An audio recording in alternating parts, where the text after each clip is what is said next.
Okay, so on notes 5.1, we're going to be looking at factoring again.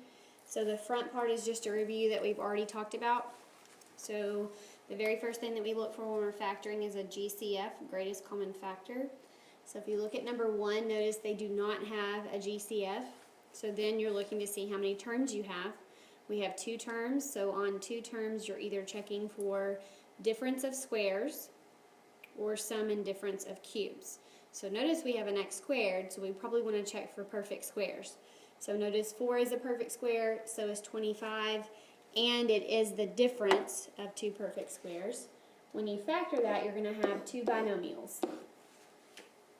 You're going to take the square root of 4x squared, which gives you a 2x,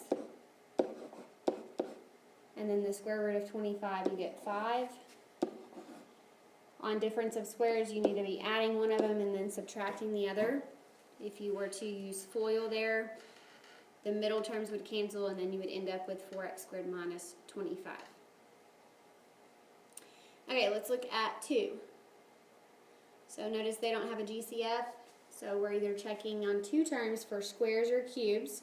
We have a 4 there, so let's check for perfect squares. We can take the square root of x to the 4th, and we can take the square root of 81, and notice it is the difference. So just like number 1, I'm going to set up 2 binomials. So the square root of x to the 4th is x squared. The square root of 81 is 9. And again, we'll be adding one of them, subtracting the other. Anytime you have an x to the 4th starting out, you probably want to check and make sure after you've done difference of squares to see if you can go another step.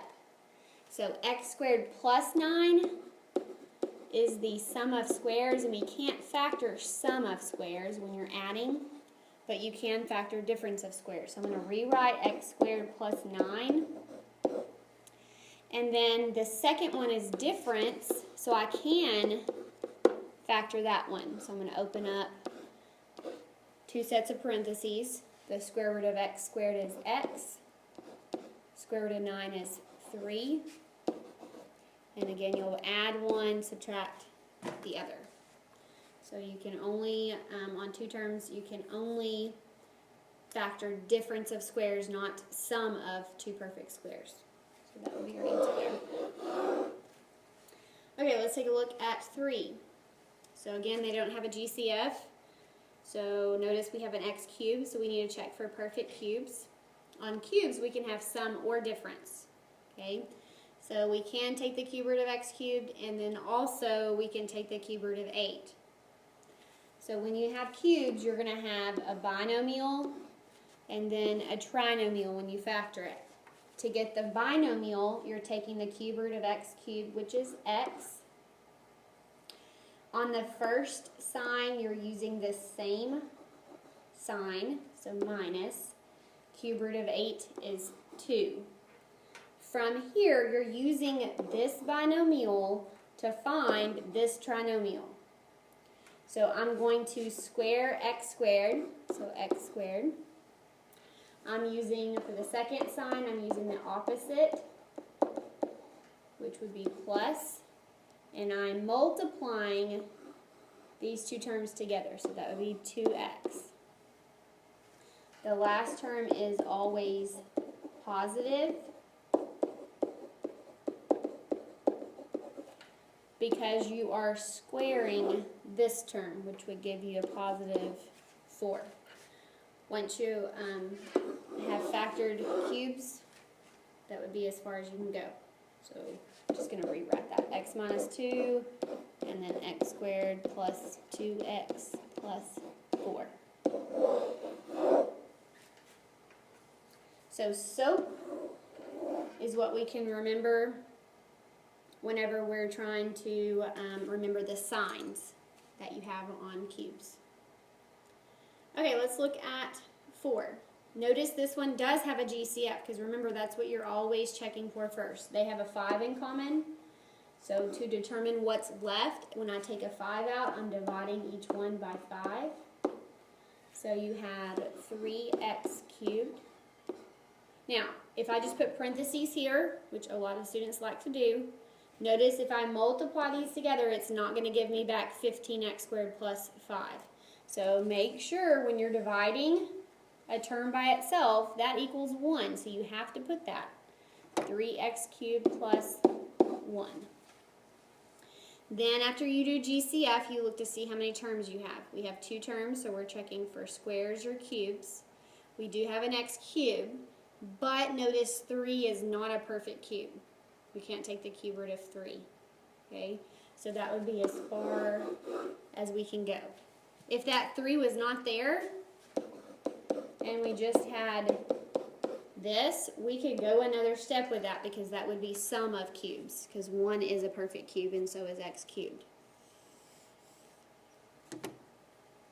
Alright, let's look at 5.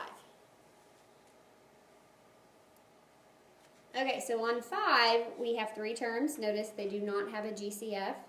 So we're wanting to figure out what we'll add to the middle number, -7, and multiply to the outside numbers. Don't forget to multiply to get those, or multiply the outside numbers, okay, to get your product.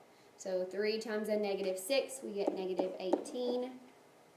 So we want to find the 2 numbers that will add to -7 and multiply to -18.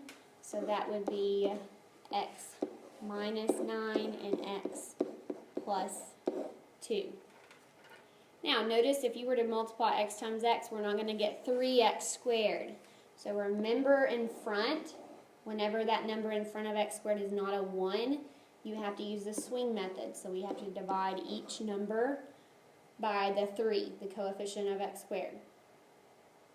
Once we divide, we have to reduce, and then we can use the swing method. 9 divided by 3, we get x minus 3. Notice on the next one, 2/3, we cannot reduce, so I'm bringing that 3 and swinging it in front of that x term. So 3x plus 2. So you can always use FOIL, multiply it back through, and it should give you back your original trinomial there. Alright, 6. On 6, first thing, check for a GCF. Notice they do have a GCF. The greatest common factor on this one would be a 7. So to determine what's left, we're dividing each one by that GCF.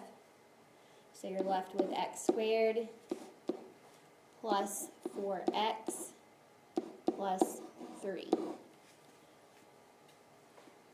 Okay, so after we've found the GCF and factored it out, then we're looking on the inside. Notice we have 3 terms, so we want to add to the middle number, which is 4, multiply to your outside numbers. Now notice we're only looking at what's inside here, inside the parentheses, so that's going to be 3 there.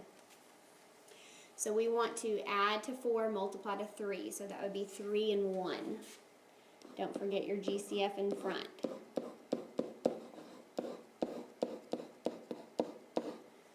So when you notice, we don't have to use the swing method because that's a 1 in front of x squared. We don't divide it by the GCF.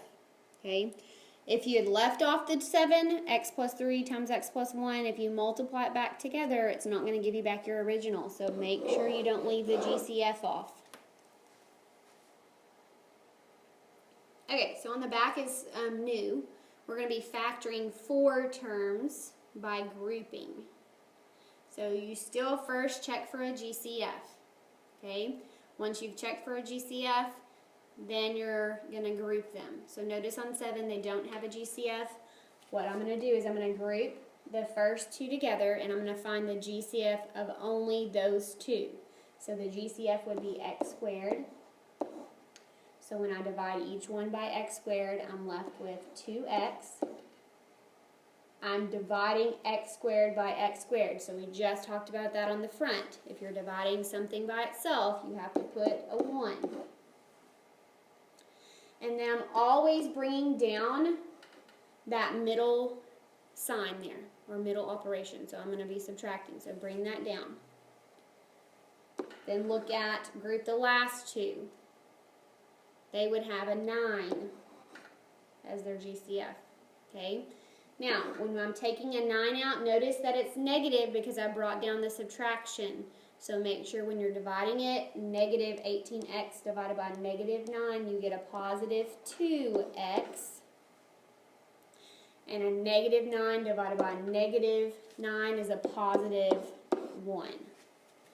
When you're factoring by grouping, these should be the same every time. If they're not the same, then you messed up. So if they don't match, you did something wrong. Okay? So notice they have a 2x plus 1 in common. So I'm writing that one time because that's what they have in common. When you take out, if you look at this term here, when you take out the 2x plus 1, you're just left with x squared. And when you take it out here, you're left with the minus 9. So basically, you're just grouping the x squared and that minus 9 together. So whatever's in front of that 2x plus 1. From here, we need to check and see if we can factor. We can't factor 2x plus 1, but we can factor x squared minus 9. That's difference of two perfect squares. So that would be x plus 3, x minus 3. That would be my answer there. So make sure that you don't put this part as your answer. You have to write down the 2x plus 1 one time, and then you're going to group the x squared minus 9 together to make the other factor. Okay, let's look at 8. So again, we have 4 terms. Look to see if they all 4 have something in common. Notice they do not on this example. So I'm grouping the first 2. The GCF of those 2 would be 6x squared. So when I divide 30x cubed divided by 6x squared, I get 5x plus 3. Remember to bring down that middle sign, so minus. Now notice here we have a 5x and a 3. If they do not have anything in common, you have to put a 1 here because we have to have a number there in order to get our other factor of our answer. So you have to put a 1 there. We're actually taking a negative 1 out because we're subtracting. So a negative 5x divided by a negative 1 is a positive 5x. Negative 3 divided by negative 1 is a positive 3. Those match. Make sure they match. So you have 5x plus 3. And then you're going to group these together. So that would be 6x squared minus 1. 5x plus 3 we can't factor. We need to check that 6x squared minus 1. 1 is a perfect square, but 6 is not a perfect square. So we will not be able to go another step. So make sure you're always checking to see if you can keep going with the factoring. Okay, last one. Always check for the GCF first, even with 4 terms. Notice they all 4 have a 4 in common. So I'm taking that out first, dividing everything by 4. So I have 6x cubed plus 2x squared plus 3x. There's this term divided by itself. You have to put the 1 plus 1. Okay, so looking inside, I have 4 terms, so I'm grouping these first 2. They have, the GCF will be 2x squared. You're left with 3x plus 1.